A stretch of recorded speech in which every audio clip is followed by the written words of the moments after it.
Hello, everybody. Welcome to this week's podcast. This week we are talking about doubt. No doubt, baby, no doubt. Doubt is fear in disguise. That's all it is. It's fear wearing a costume.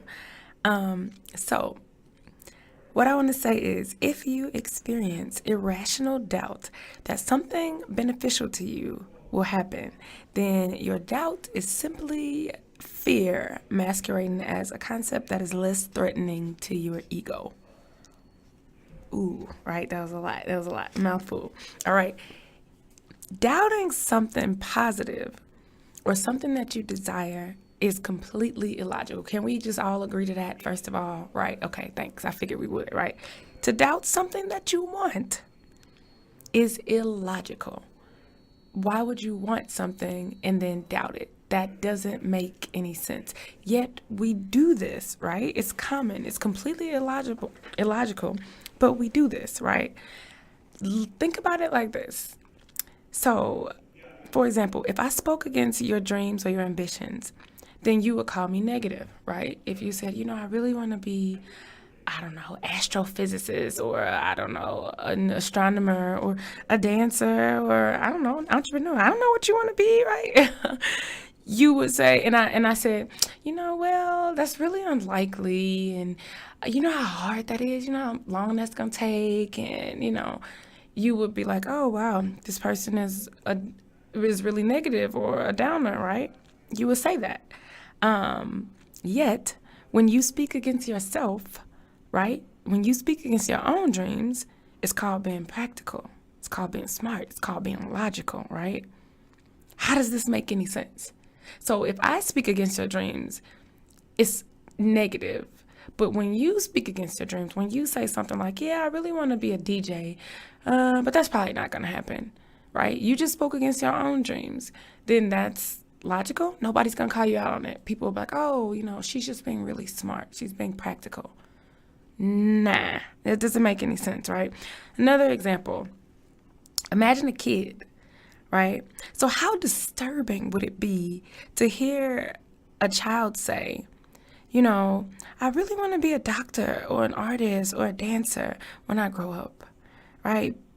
But I doubt that it'll happen because, it's improbable. It's probably not going to happen, right? That'd be depressing. If you heard like a 5-year-old say that, you would probably like go give them a hug or something. Like you'd be like, that's depressing. Or you would say like, no, why would you say that, right? Your dreams are possible. You can be anything you want to be, right? This is what we tell little kids. Yet once you reach adolescence, right, it's like you reach this certain magical age where suddenly people start telling you like, yeah, just be practical, or, you don't get that same level of comfort or support in your endeavors, right? It's cute for little kids to dream and say they want to go to the moon, but when a person is an adult, we say like, oh, they're crazy or they're not being practical, or you just need to focus on the responsibilities. We're back up to that of life, right? The dull, mundane aspects of life. We beat the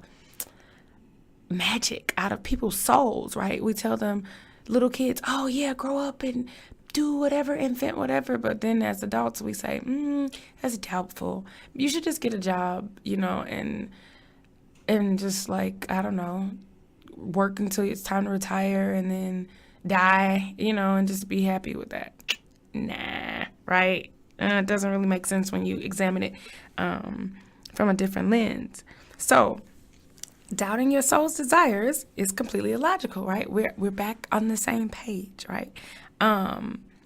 What sense does it make to bet against yourself in the game of life, right? Interesting.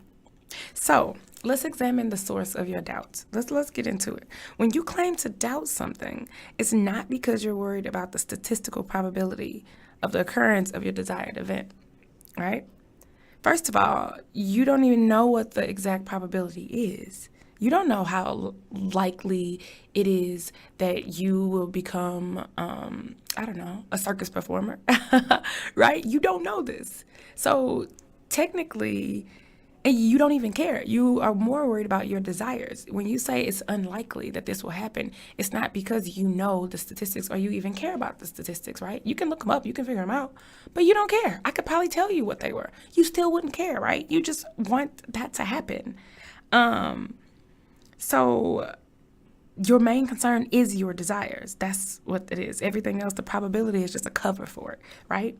So second of all, we all know that the line separating possible and impossible is becoming increasingly blurred with each passing day, right? I mean, we can go real deep down this rabbit hole. I'm not just talking about, us not realizing that we would be able to send space shuttles to the moon or use devices, wireless devices, to be able to communicate with each other or even fly, right? Because at one point we didn't think that we'd ever, flying, although that's for animals, right? Humans will never fly.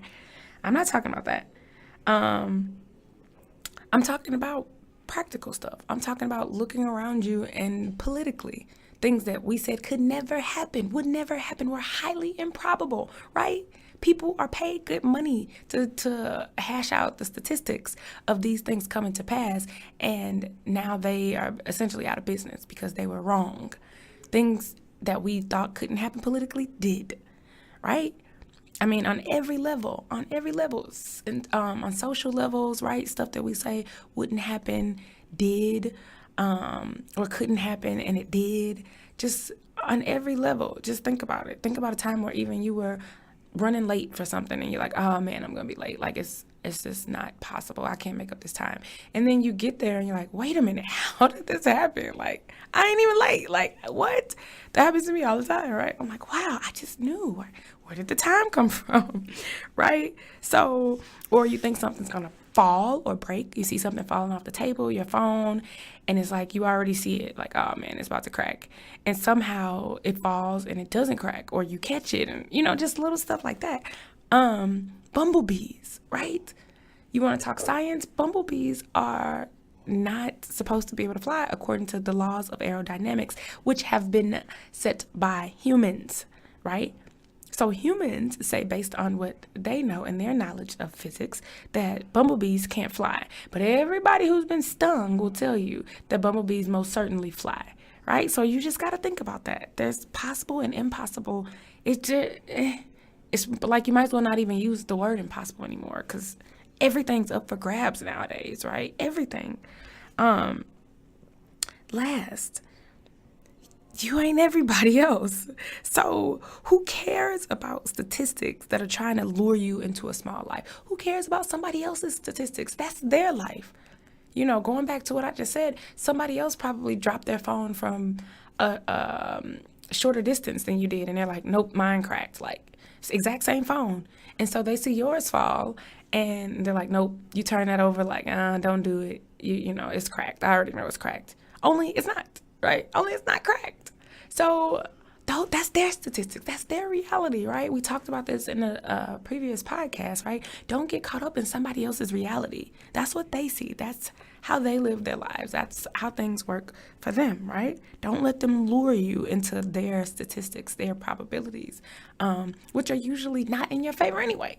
So why would you do that? If you see that I'm trying to lure you into a dark room and they're screaming coming out in blood, like leaking through the door, you're going to be like, but I'm like, oh, it's fun for me. This is really fun. You're going to be like, nah, maybe for you. So just think about that, like in terms of everything. So given all of these things, the only reason why a person would doubt their desires, which is essentially choosing pain, right? Because doubt is painful. It's painful. When you doubt something that you want, that's a painful feeling and sensation, right? The only reason a person would choose pain and choose doubt, right, by extension pain, is because they are trying to save themselves from disappointment. That's the root of it all. Disappointment, right? Which is the worst type of fear of all, right? Disappointment is linked to fear. All of them are linked to doubt. We just don't realize it, right? So, doubt is your mind's way of avoiding disappointment. That's all. if you doubt something, right, it's because you don't want to be disappointed. It's because secretively you are still operating from a fear mindset. Which is why I would like to leave you with, if you desire something, don't doubt it. If you desire something, don't doubt it. That's it. That's all I got to say. All right, y'all. Thanks for listening, my party people out there in radio land. Right? Spitting on the turntables. Okay, so love, live light. Yeah. Have a good week. Remember, don't doubt your desires. Talk to you next time. Peace out. Bye.